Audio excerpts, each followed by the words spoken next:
Welcome to ECN Trade Daily Video.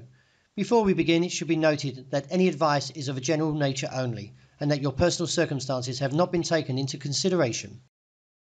Hello everyone, my name is Rob Clayton and thank you for joining me.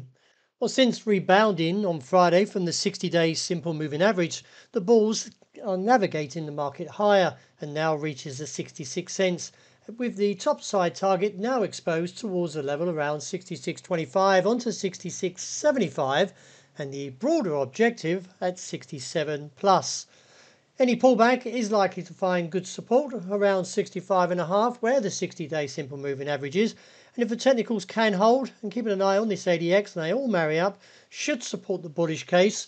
Further, as I mentioned, towards that broader case of 67 cents. Moving on to the euro, since this dragonfly doji, the market has been positive and now edges closer towards its topside target of around 108.65 to 109.05.15 area. I do anticipate the dollar index, which is a little bit weaker, to 104.10, could see the rise and therefore keep the market steadily this week as we turn towards the minutes of the Fed's March meeting and also the ECB rate decision this week. Along with that, we do also have the US inflation data when it takes the stage, with a forecast anticipated with a slight moderation in monthly price growth and a moderate decline in the annual core number, excluding volatile food and energy items. This could heighten volatility in expectations regarding imminent Fed rate cuts, given the nearly equal probability of the Fed holding or cutting rates in June. Year-on-year headline CPI is expected to increase slightly, rising to 3.4 from 3.2 in February, indicating inflation gradually returned to the Fed's 2% annual target.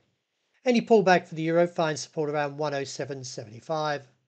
And the dollar yen, the sideways pattern goes from 14 to its 15th consecutive day and hovers near the 34-year highs around 151.80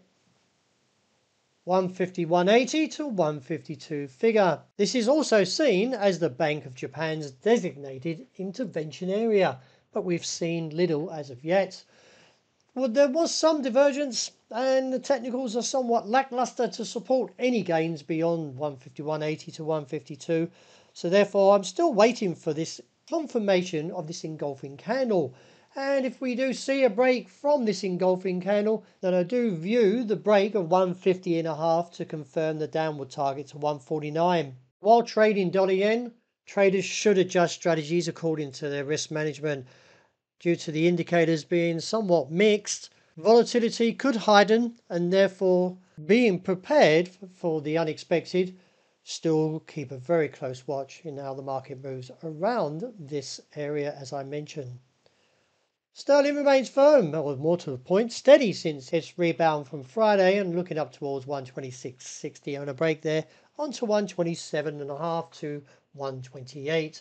Any pullback? Well, given the length of this hammer, more to the fact the wick, should see further demand if we see any move closer towards 125.5. Gold, while the market posts another fresh high, it seems that this continuation to the uptrend now looks towards 2,348.50. With bearish divergence in play here, the outlook beyond 2,350 gives little assessment, and therefore I feel the market may eventually snap to the downside and see a pullback at least $50 that comes in around 2,300 and reassess. And as I mentioned, above 2,350, I see little beyond there, so I will fall to a neutral bias if breached. Whipsaw price action, falling technicals, I still hold the market expected to pull back, that is towards the level of 84.80, maybe even lower towards this region of 83.70, 85 area, before any upside attempts that could see the market bounce back to $88 a barrel. But the pullback is anticipated first before the rally. Well, that's a wrap. Thank you for joining me, and as always, look out for the intraday report, and I hope you enjoy the great start to the day.